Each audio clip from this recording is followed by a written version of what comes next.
What is going on, everyone, and welcome back to the channel. I hope you're all doing well. Now, today's video is going to be a slightly different one. It's something I've thought about, and I'm going to try it, right? Today's Friday, and I know that a lot of you watching right now like to listen or, watch my videos and chill out. You think they're quite relaxing. A lot of you say my voice is quite relaxing, which is nice of you. So I'm going to do something right. Every Friday, I think, I'm going to try it. Well, I'll start off today, and if there are enough likes on this video, and if you comment nice things about it, then we'll continue it every Friday. I'm going to go with a much more chilled, relaxed vibe so you guys can, chill out. No more intense shouting when I'm recording on this mic. No more really, overemphasizing stuff or just being loud for no reason. Today's video, and hopefully every Friday in future, will be much more chilled and, calm and peaceful. So if you do like the idea of that, guys, tell me down below in the comments, drop a like on the video, and also get ready for today's story because, as you can tell by the title and thumbnail, it's another cracker. Honestly, I'm on fire. The stories that I'm choosing are elite, but trust me, this is no exception.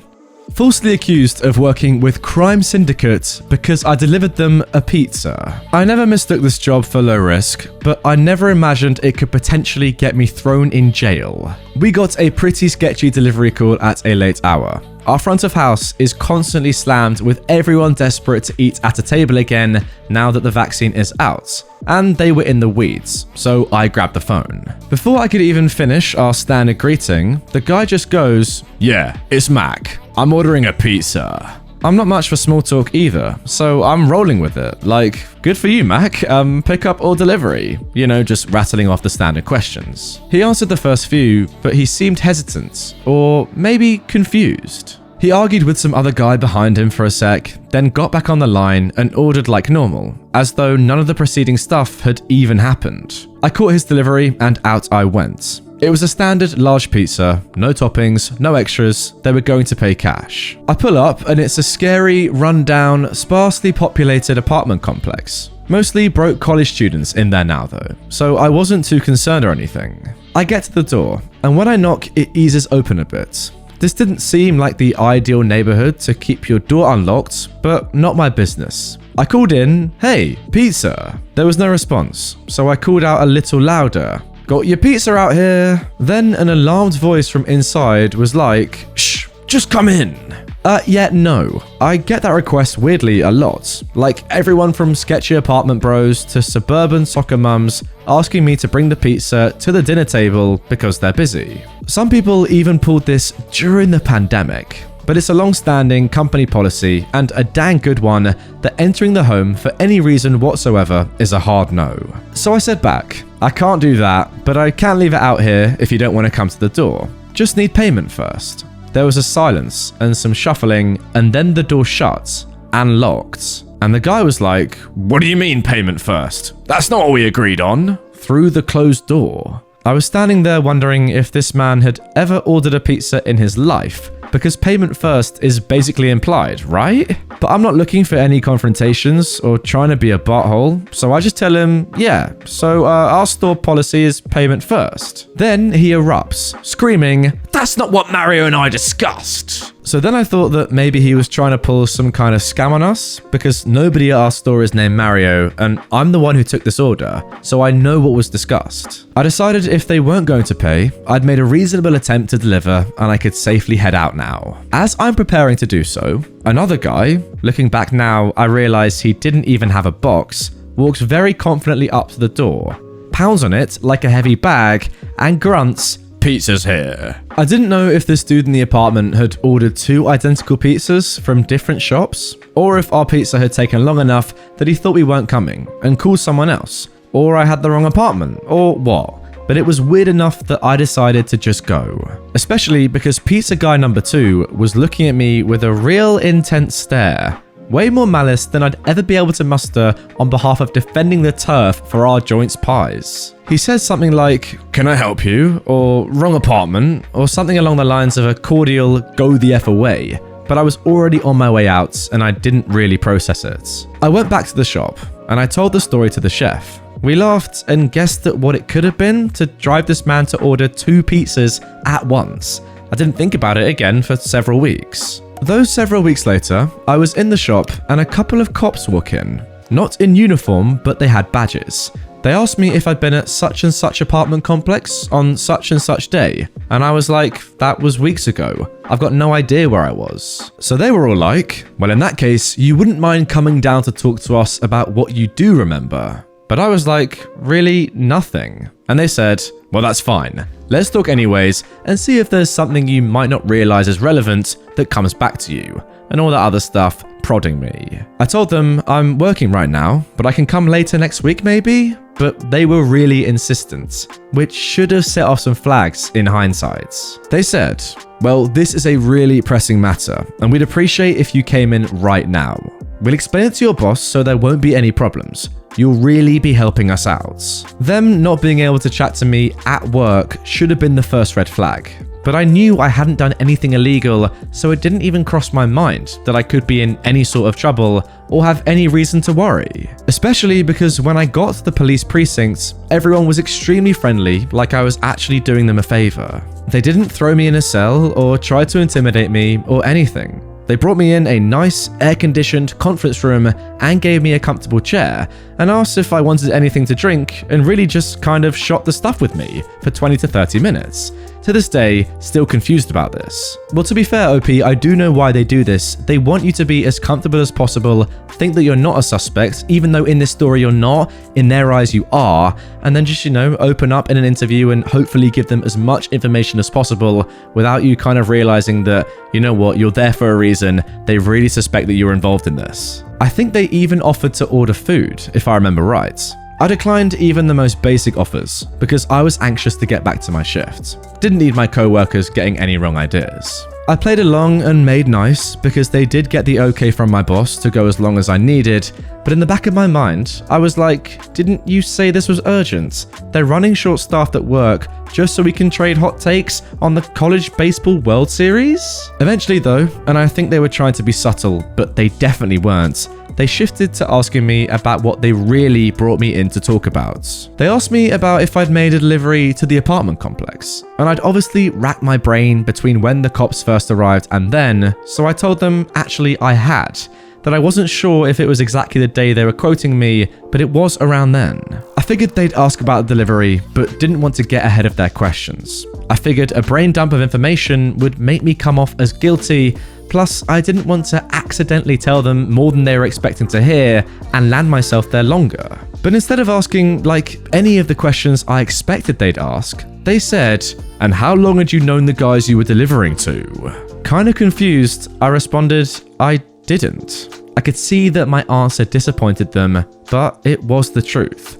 They collected themselves pretty quickly though. There were two detectives, the same two who'd come for me in the store, and one kept insisting on the facts as they saw them, and the other kept trying to bend things in my favor. Okay, so a classic case of good cop, bad cop is going on here, I reckon. So, the Ben guy was like, okay, sure. Not like you all are best friends or anything, but you at least knew them as customers, right? I wasn't sure what knew them as customers was supposed to mean, because to me, it was synonymous with not knowing them. So I said no. Then they changed topics. They asked how long the delivery had been planned for. I told them everything had to be ordered same day unless it was 4 or more pies, and I didn't remember exactly when they called, but per store policy, it wouldn't have been more than an hour before it was delivered. Probably sooner, based on where they were relative to the store. We went back and forth like this for way longer than I was anticipating. Them asking me questions that seemed to imply I knew something. Me feeling super confused and giving them visibly disappointing answers, reminding them I knew nothing. Eventually, they seemed pretty frustrated, and they basically said, look, stop lying to us, man. Cut the rubbish. Your friends rolled on you, it's done. And I'm sitting here thinking, I have friends? But of course, in all seriousness, I was shocked by the change of tone because I had no clue what they were talking about. So I told them as much. And they were both like, come on man, you're just embarrassing yourself at this point.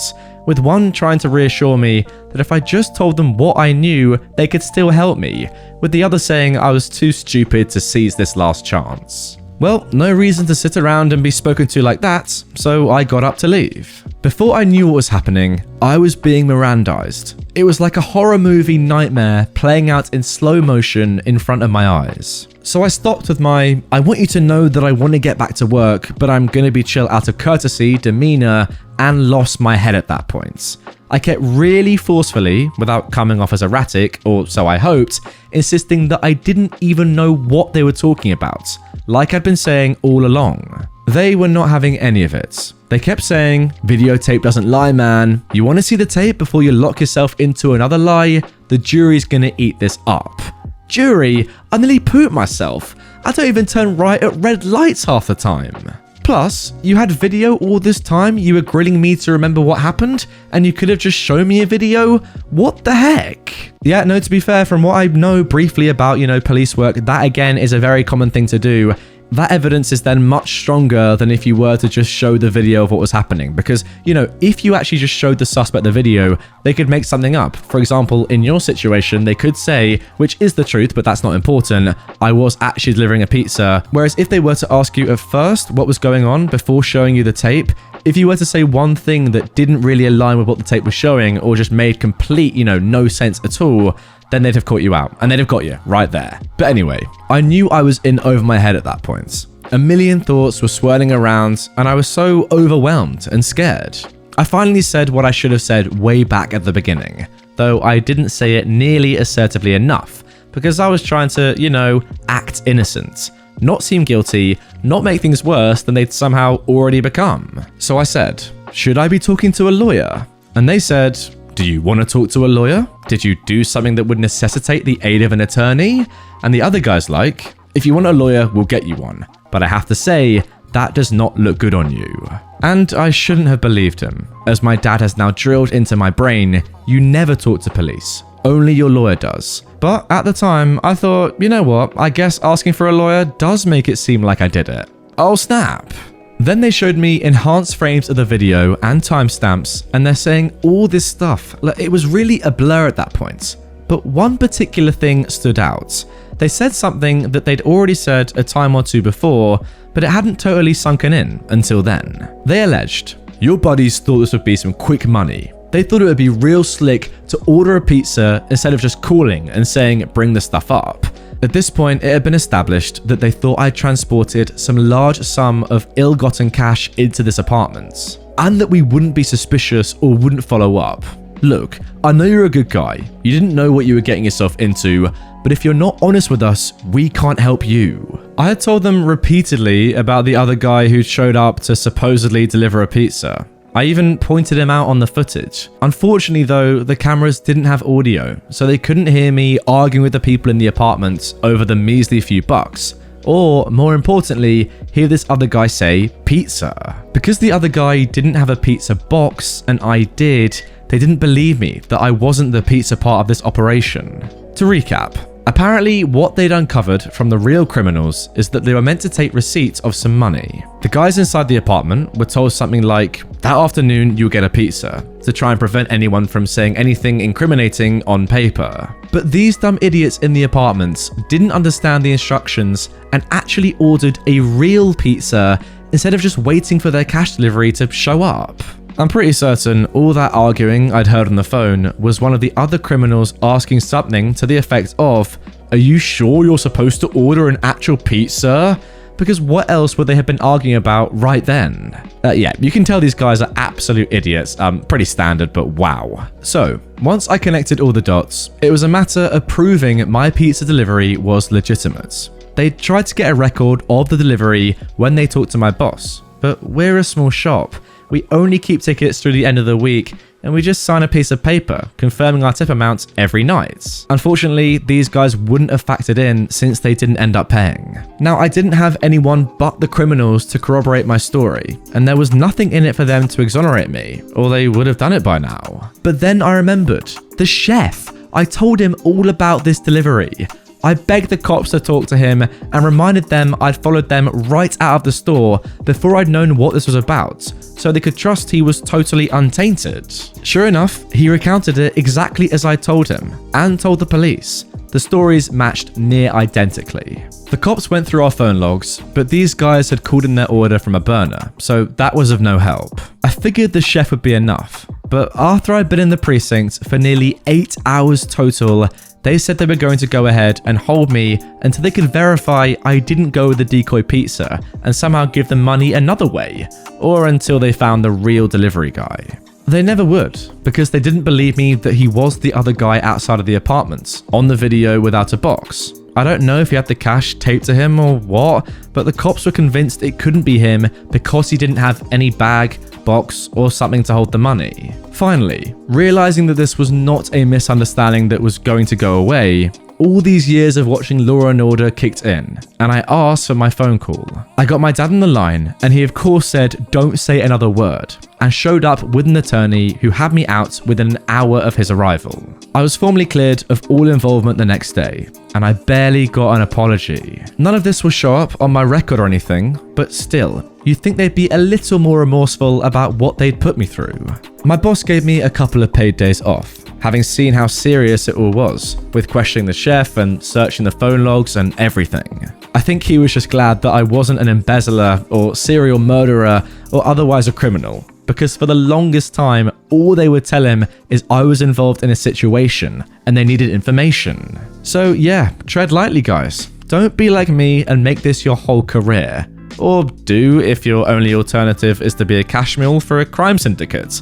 I'm super happy to not have worked there. You know what, honestly, I think the end of that story is the most important part and most interesting part of all, and it reminds me of a show I watched on Netflix, which was, you know, kind of in the same similar vein to people that get accused of things, like OP did in this story, that are very serious and sometimes even more serious than this, and then eventually when they're acquitted, there's no remorse, there's no aftercare. The police literally just say like, oh yeah, okay, we've been interrogating you for 8 hours in this situation, it could be days, could be weeks, could be months, could be put in jail, but we're not going to show any remorse, we just got it wrong, but we're not even going to admit that, you're free to go now. Like, that's tough, isn't it? The show is called Criminal, guys, and if you haven't seen it, check it out on Netflix. I would highly recommend it. This one episode in particular is very similar to this story. One guy gets accused of R-wording, I can't use the actual word because, you know, YouTube will hate me, R-wording a young girl, and the whole point of the episode is showing the horrible interrogation process where he is shown picture of this girl. I think she actually gets murdered eventually, not by him. The whole point is that he is actually, in the end, shown to be innocent, but that doesn't matter. As the episode progresses and the interrogations get more and more intense, and you literally have, you know, the detective saying to him, I know you did this, I know you R-worded and murdered a girl. Like, imagine being that guy, you know you haven't done it, and eventually, you know, it comes out that he hasn't done it, and he's just been wrongly arrested and interrogated for no reason. Like OP, you know, not involved in that situation, but such a serious accusation. And exactly like this is why I'm raising this point, exactly like what happened to OP, the police in the show, they don't care. They're just like, oh yeah, okay, we got it wrong, but who cares? You can go now. That's it. I think in this episode, the story actually makes the news that he's been arrested. So, you know, all his family, all his friends think that he's been arrested for, you know, R-wording. And you see it all the time in society as well. Cristiano Ronaldo, he was accused of R-wording. Anyone, you know, accused of pedophilia, that sort of stuff. If it isn't true, you're screwed still. Your career's still ruined. You as a person, you're probably just in absolute shock. You've been accused of this horrible thing that you never did. There's nothing you can really do, and there's definitely nothing the police do to ever help you in terms of aftercare or, you know, making sure that everyone does know that, no, it wasn't you who did this. It can leave some, like, lasting impact on people like OP who had nothing to do with this, and the police were just like, you know what? Yeah, we were wrong, but I don't care. Go away. Anyway, guys, that is going to do it for this one. I hope you enjoyed my ramble as much as you did the story. I didn't. I thought the story was great. My ramble, however, ordinary. If you want more from me right away, you want more from this subreddit, check out a playlist full of all these videos because they're great and they're all on this subreddit, funnily enough. I don't know how many are in here, but I started covering this subreddit maybe 2 years ago, so quite a lot. Check it out. Have a good one. See you later.